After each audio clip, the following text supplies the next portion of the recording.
Hey guys, welcome back. It's Lucid, and I'm joined once again by Maryland. Howdy, So, gamers. Maryland, I lied at the end of last episode. I had said we would be back with Omniscience, but apparently I'm a dirty, filthy liar, and Oh we've got no, another Pangaean really? turn.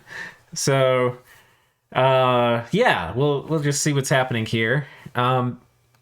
We've got a message from Ashdod sending you. Well, this is probably private communication, but anyway, they've got their sickle Yeah, arrangement. yeah. I Right, it's the Yeah, sickle deal, which they had told us about. So and, and we knew yeah, about. Yeah.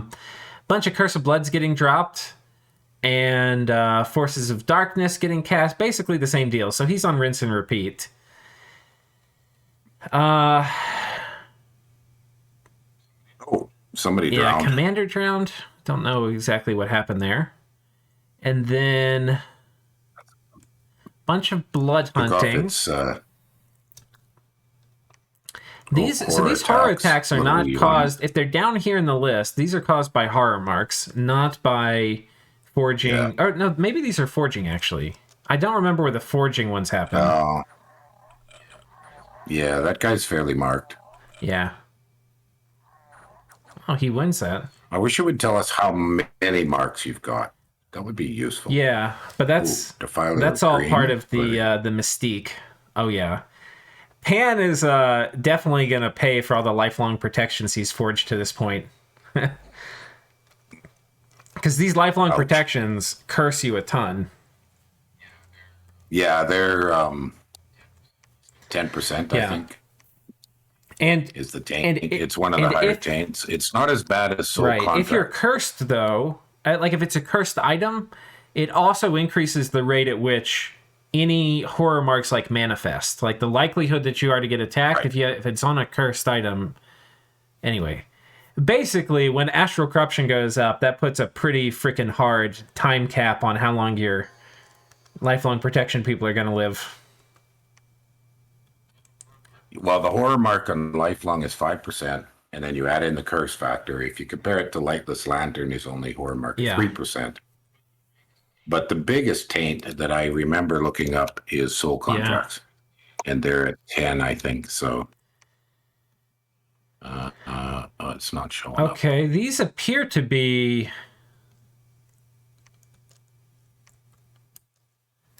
just little pings from Pangaea. I was wondering if they were coming in the wake of like Sin Lesser Horror, but no. And What's that? Oh, okay, yeah. So just scout pings. yeah, I mean, actually, not hardly Yeah, anything happened this turn. No, he didn't. No fights of A Hierophant significance. got scouted. He was diseased, so. Oh, okay. And he still got this army on top of Well, this, but part of it has pulled back and he's camping on the Throne of Death again. It was only a couple turns ago that Pelagia said, enough of this camping on top of my Throne of Death. I'm going to send yeah. in a big army. And he did. I think that army has been killed by Vanheim, though, but I'm not quite sure. And we can't see much of the Vanheim action. Oh, something on that other throne Vanheim's on. That army looks a little smaller than it was. Well, we can check. Oh, no. No? We had the scouting report last time. I also just kind of remember. Yeah, this is what it looked like last time. There's a little less long dead than there Yeah, was. he might have cleared some of this chef out. It looks like it got hit by flames from the sky this turn. It did. Yeah, and some Great Eagles are damaged quite a bit. Okay, so this actually must have been a major salvo of flames from the sky. Because you don't get Great Eagles down to like 18 HP without... No. They're starving, they're starving. too. You still got some blood slaves there. Yeah. And they usually don't survive flames from Well, I the don't sky think they too get well. impacted by flames from the sky. They'll get impacted by like an earthquake or something. Oh, that's right, because they're still in the gem They're in their holder pocket. Yeah, between yeah, battles. They're in the Yeah. pocket, yes. Weirdest damn thing that you can walk around with 30 women Yeah. in your pocket. Don't worry, you're protected from the giant meteors. I have you in my pocket.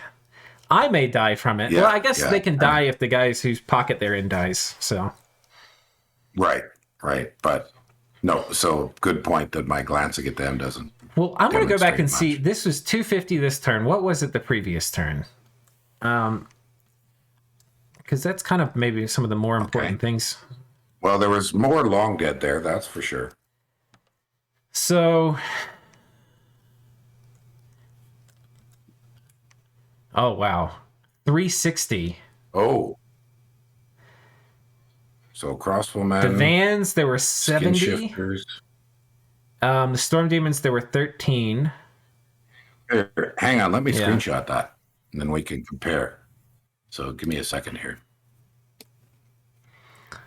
Okay, I got it. You can pop out now. And then coming down.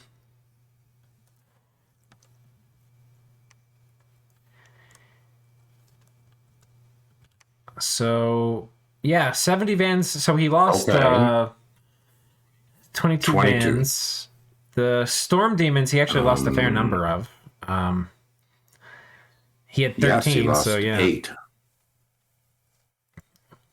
And crossbowman, he had 65. I wonder if Glamour can negate some of the Flames from the Sky damage or something. I'm wondering why he lost Not that I'm more. aware of. You would think he would have lost a larger percent of the Vans than he would of the Storm Demons, who have more HP. But I mean, That's Vans true. have some protection, but this is only going to be what 7. Yeah. Maybe it probably is the protection. That makes sense.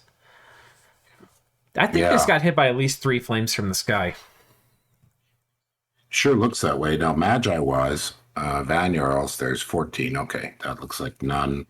What about the Wimpier Mage? Shadow Seers, they lived. He lost an Adept of the Silver Order. Okay.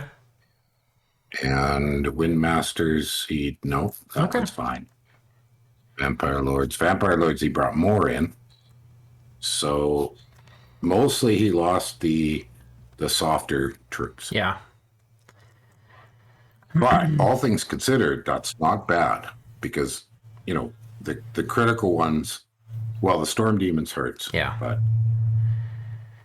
So we also Okay. see it looks like Vanheim is just taking over. I mean, we saw the amazing counter rating that Pelagia had done earlier, right? It seemed like Vanheim couldn't send something anywhere without it getting killed. Well, it looks like they're starting to get stretched thin because everywhere we see a Vanheim flag. yeah, well, Vanheim cranked up. I mean, he probably changed up his scripts and used a little bit different methods. And Yeah. because once he saw what the counter raids were, then you can counter raid and counter raid. Yeah. And all that stuff that happens in Dominions. Rock, paper, scissors shenanigans. So it looks like it's working. I don't think there's too much more to talk about here. We'll just have to wait, I guess, for the next turn in Omniscience. Well, we can't see any Ulm and Ashdod action if there is any. Yeah, and we probably are missing... in fact, I guess we'll do a request. If Ulm or Ashdod are watching this, if y'all want to put in the comments some of what was happening, because we probably got some diplomacy that we missed, because we don't have the turn, from Vanheim, who was probably complaining about the coalition, and then Ulm and Ashdod is either they're preparing to engage in fighting Vanheim, or as they are backing out. So if you were Vanheim, do you think you'd try to buy those two off? yeah, Like pay them off to leave you alone? I think I maybe. would. I think it depends. I mean, he had a lot of stuff on his borders. I wouldn't buy off somebody that I'm pretty confident I could kill, I don't think, or I wouldn't give them much. Like if I thought not only would I defend myself, but I would probably gain some land out of you fighting me, then I probably wouldn't buy you. I wouldn't give you much to buy you off. But Yeah, I'd be tempted to scorched earth on one flank and then pound the crap out of the other guy. maybe. So either jump on Ashdod full force and just Yeah. block Ulm and scorched earth him, or the other way around. And my preference, I think, would be I'd go bash on Ulm because I don't think he has as much options for counters for masked demons. Yeah, I think he's got a shot at defending against both of them. But Yeah, but that would be Yeah. how I do it. I guess is I would do a Napoleon, and I'd defeat defeat in detail. I'd kill one before I tried to deal with the other one. Yeah.